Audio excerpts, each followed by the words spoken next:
There's a couple of things to talk about regarding the DWG. I think this might be trivial for some of you, but this drawing comes with its layers, right? Yeah. So one thing that we have here, we not only have the drawing itself, but we also have the layers with it.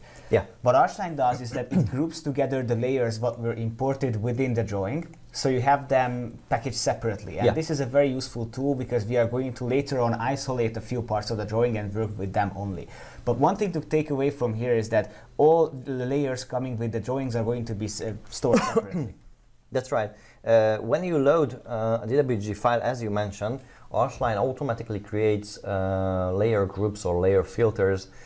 These are the layer groups here, and by default, if you don't do anything, when you just open up a new project and you start working with it and you do not import anything, you will have at least the all layers and the use layers filter. And now we have one called situation plan, and the reason it is named like that is because this filter, this layer group, inherited the name of the DWG file. So it's a quick filter automatically grouping the original DWG files layers into this new group, so you can easily filter them out, because later at a later stage likely I would like to hide it and I would like to represent only my data, or I need to use it for other purposes. So this group is automatically created, but actually at any time if you want you can create a new group, or you can erase existing groups.